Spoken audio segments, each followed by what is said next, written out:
اعوذ باللہ من الشیطان الرجیم بسم اللہ الرحمن الرحیم الحمد للہ رب العالمین والصلاة والسلام علی اشرف الانبیاء والمرسلین خاتم النبیین مولانا بالقاسم محمد وعلى آل بیتہ الطیبین الطاہرین المعصومین ولعنۃ اللہ علی اعدائہم اجمعین اما بعد فقد قال اللہ الحکیم فی کتابہ الکریم بسم اللہ الرحمن الرحیم یا ایہا الذین آمنوا ان جاءکم فاسق بنباء فتبینوا ان تصیبوا قوما بجہالۃ فتصبحوا علی ما فعلتم نادمین صدق اللہ العلی العظیم۔ شروع اللہ کے نام سے جو بڑا مہربان نہایت رحم والا ہے۔ اے ایمان والو، اگر کوئی فاسق تمہارے پاس کوئی خبر لائے تو تحقیق کر لو کہ کہیں کسی قوم کو انجانے میں تکلیف نہ پہنچا دو، کہیں ایسا نہ ہو کہ بعد میں تمہیں شرمندہ ہونا پڑے۔ سورۃ الحجرات کی آیت نمبر 6 کی تلاوت کا شرف میں نے حاصل کیا، اور اس کا انتخاب میں نے اس لیے کیا کہ آج کل سوشل میڈیا کے ذریعے جو غلط معلومات کو خبر بنا کر فتنے کی شکل میں اشاعت کرنا ایک حربہ سمجھا جاتا ہے، جس سے فتنہ عام ہوتا ہے اور فتنے کو بڑھانے والے اپنے اہداف حاصل کرتے ہیں۔ معاشرے میں امن و امان کو نقصان ہوتا ہے اور قوم کے نوجوانوں کی ذہنی تربیت کو غلط سمت کی طرف لے جانے کی کوشش کی جاتی ہے۔ نتیجہ یہ نکلتا ہے کہ قوم کی اکثریت جو ہے وہ منفی سوچ کا شکار ہو جاتی ہے۔ عوام میں شدت پسند لوگ کوئی ایسا فیصلہ کر بیٹھتے ہیں جس کی وجہ سے جانی، مالی اور ساخت کا نقصان ہوتا ہے۔ اس کی مثال آپ دوسرے مکتبہ فکر کے لوگوں میں دیکھ سکتے ہیں، کیونکہ ان کے پاس نہ تقلید کا بہترین نظام ہے، نہ ہی ان کے پاس سنجیدہ لیڈرشپ جو اپنی قوم کو رائے حق دکھا سکے۔ یہی وجہ ہے کہ دشمن اسلام نے فائدہ اٹھا کر دوسرے مکتبہ فکر کے بچوں کے دماغوں کو سوشل اکاؤنٹس اور مدرسوں کے ذریعے کنٹرول کیا اور شدت پسند بنایا، خودکش تیار کر کے اپنے اہداف کو حاصل کیا۔ اس کا نقصان یہ ہوا کہ دوسرے مکتبہ فکر کے لوگ اور ان کی عزت دنیا میں کہیں کی نہیں رہی، اور اسلام کو منفی نگاہ سے دیکھا جانا شروع کر دیا۔ دشمن اسلام نے جو سازش دوسرے مکتبہ فکر کے مسلمانوں کے ساتھ کی تھی اور ان مسلمانوں کو شدت پسند بنا کر اپنے اہداف حاصل کیے تھے، اب دشمن اسلام چاہتا ہے کہ شیعہ مسلمانوں میں بھی شدت پسندی کو فروغ دیا جائے، اور پھر سوشل میڈیا پر مختلف شیعہ اکاؤنٹ کھول کر، جو فیک اکاؤنٹ ہیں، شیعہ اکاؤنٹ کے نام پر کھول کر شیعہ مسلمانوں کے بچوں کو منفی ذہن سازی کی جائے اور شیعہ مسلمانوں کے بچوں میں شدت پسندی لائی جائے۔ یہی وجہ ہے کہ آج کل سوشل میڈیا اکاؤنٹ کے ذریعے علماء حق کے خلاف آوازیں بلند ہونا شروع ہو گئی ہیں۔ اگر ہم شیعہ مسلمان اپنے آپ کو دیکھیں تو الحمدللہ ہم آج بھی لاوارث نہیں ہیں، کیونکہ شیعہ مسلمان ہر دور میں امام کے وجود کا احساس رکھتے ہیں، اور ہمارے امام پردہ غیب میں بیٹھ کر ہماری سرپرستی کر رہے ہیں۔ غیبت کبریٰ میں جانے سے پہلے حضرت امام مہدی علیہ السلام نظام تقلید کو اس وقت کے علماء کے سپرد کر گئے تھے، تاکہ جو مسلمان مومن اگر امام تک نہیں پہنچ سکتا، وہ مسلمان مومن اپنے مرجع سے دینی بصیرت حاصل کر سکے اور اپنے آپ کو جہالت سے بچائے رکھے۔ نظام تقلید کا فائدہ یہ ہوا کہ شیعہ قوم کو راستہ مل گیا، جس راستے پر چل کر ہم امام زمانہ تک پہنچ سکتے ہیں۔ ایک ڈائریکشن مل گئی جہاں شیعہ قوم کے افراد بھٹک نہیں سکتے ہیں۔ یہی وجہ ہے کہ شیعہ مسلمان نظام تقلید سے منسلک ہو جاتا ہے اور غلط خبروں کا شکار نہیں ہوتا ہے۔ اگر مومن نظام تقلید سے منسلک ہے تو پھر مومن کبھی بھی افواہوں اور سازشوں کا شکار نہیں ہو سکتا ہے۔ اب ان تمام غلط افواہوں سے شیعہ قوم بچی ہوئی ہے کیونکہ شیعہ قوم نظام تقلید سے جڑی ہوئی ہے۔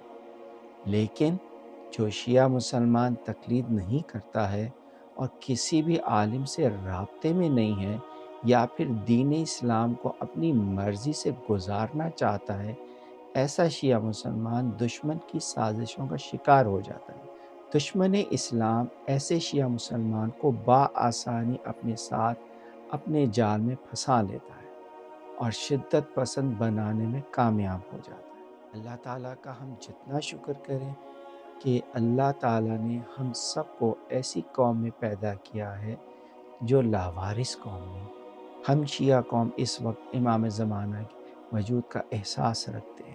نظام ولایت کے حامی ہیں اور ولی فقیر رہبر معظم حضرت آیت اللہ العظمیٰ سید علی خامنہئی کی سرپرستی میں دنیا کے تمام مراجع کرام اور سینئر علماء اپنی اپنی جگہ رہ کر حق کی خدمت کر رہے ہیں اور کرتے رہیں گے۔ جو شیعہ مسلمان ان سے جڑا رہے گا اور اپنی زندگی نظام تقلید کے ذریعے گزارتا رہے گا، وہ ایک دن انشاءاللہ لشکر امام زمانہ میں شامل ہو جائے گا اور اپنے آپ کو ہر طرح کی سازش اور فتنے سے دور رکھے۔ حال ہی میں پاکستان کے عظیم شخصیت شیعہ وفاق المدارس کے صدر جناب حجت الاسلام والمسلمین حضرت آیت اللہ علامہ سید حافظ ریاض حسین نجوی صاحب کی عظیم پرکشش شخصیت کو نقصان پہنچانے کی ناکام کوشش کی گئی اور لوگوں میں یہ غلط تاثر پھیلانے کی کوشش کی گئی کہ آغا نعوذ باللہ حضرت ابو طالب کے بارے میں غلط لکھ رہے ہیں۔ اس اعتراض کا تفصیلی جواب جناب حجت الاسلام المسلمین حضرت آیت اللہ علامہ سید حافظ ریاض حسین نجوی صاحب نے ویڈیو ریکارڈنگ اور تحریر کی صورت میں دے دیا ہے، جس میں بتایا گیا ہے کہ ان کے کتابچے میں کمپوزنگ کرنے والے نے کوتاہی کی ہے۔ جس شخص کی ذمہ لگایا تھا اس نے اپنا کام غیر ذمہ داری کے ساتھ انجام دیا۔ جب وضاحت آ گئی، جواب آ گیا، اس کے باوجود اس فتنے کو طول دینا اور نوجوانوں کی منفی ذہن سازی کرنا اس بات کی طرف اشارہ ہے کہ یہ کام سوچے سمجھے پلان کے تحت کیا جا رہا ہے، جس میں انشاءاللہ ان سازشی عناصر کو ناکامی ہوگی۔ آخر میں اپنی نوجوان نسل کو ایک پیغام دینا چاہوں گا کہ موجودہ اور مستقبل کے فتنوں سے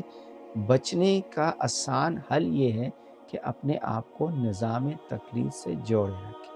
اپنے شعور میں اضافہ کریں، اپنی آگاہی میں اضافہ کریں، اپنے علم میں اضافہ کریں۔ اگر کوئی بھی سازشی عناصر شیعہ یا غیر شیعہ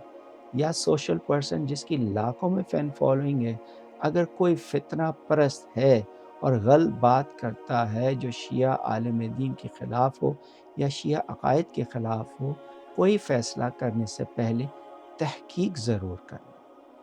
آیا یہ جو فتنہ پرست انسان بات کر رہا ہے، اس بات میں کوئی حقیقت بھی ہے یا پھر شدت پسندی کی وجہ سے جو منہ میں آیا ہے بول رہا ہے؟ اسی لیے سوشل میڈیا کے ہر خبر پر تحقیق ضروری ہے۔ فرض کریں ایک کتاب لکھی گئی ہے، میں کتاب پڑھ رہا ہوں یا کوئی اور مومن وہ کتاب پڑھ رہا ہے، وہ کتاب جب کوئی مومن پڑھ رہا ہو اور اس میں مومن کو اس کتاب کا جملہ غلط لگے یا کسی بھی وجہ سے کتاب میں لکھی معلومات درست نہیں لگ رہی ہیں یا شیطان نے کتاب پڑھنے والے کے دل میں وسوسہ ڈال دیا ہے، اب ایسی صورتحال میں کتاب پڑھنے والے مومن کو کیا کرنا چاہیے؟ سب سے پہلے کتاب پڑھنے والا اپنے علم کو اور کتاب لکھنے والے کے علمی معیار کو پرکھے۔ علمی درجہ کس کا بلند ہے؟ جب انسان کو معلوم ہو گیا کہ کتاب لکھنے والا نہ صرف علمی معیار میں بلند ہے بلکہ یہ عالم دین اپنی ساری زندگی دین اسلام کی خدمت میں صرف کر رہا ہو اور ضعیفی کی حالت میں بھی دنیا کے کونے کونے تک دین کی تبلیغ کر رہا ہو، تو ایسی صورتحال میں اعتراض کرنے والے کو کیا کرنا چاہیے؟ جبکہ اعتراض کرنے والے کا علمی معیار بھی اس عالم دین کے برابر نہ ہو، تو ایسی صورتحال میں کیا کرنا چاہیے؟ ایک عقل مند، پڑھا لکھا، مہذب انسان جب کسی کی کتاب میں غلطی دریافت کرتا ہے تو اعتراض کرنے والے کو کتاب لکھنے والے سے ڈائریکٹ رابطہ کرنا چاہیے اور اطلاع دینی چاہیے کہ آغا جان، آپ کی کتاب میں مجھے یہ فلاں بات غلط لگ رہی ہے، آپ بزرگ عالم دین ہیں، میری رہنمائی کریں۔ جب آغا جان دیکھیں گے اور جان جائیں گے کہ یہ تو کمپوزر کی غلطی ہے یا پرنٹنگ میں غلطی ہوئی ہے، اس طرح اعتراض کرنے والے کی اصلاح بھی ہو جاتی اور غلطی بھی دور ہو جاتی اور فتنہ بھی نہ پڑتا۔ لیکن اگر وہی اعتراض کرنے والا شخص کتاب لکھنے والے سے رابطہ کیے بغیر 20-25 لوگوں کو اکٹھا کر کے ایک ویڈیو بنا کر کتاب لکھنے والے کے خلاف باتیں کرے، سوشل میڈیا پر ویڈیو لگا دے اور نوجوانوں کی منفی ذہن سازی کرے، تو سمجھ جائیں وہ شخص فتنے کو ہوا دے رہا۔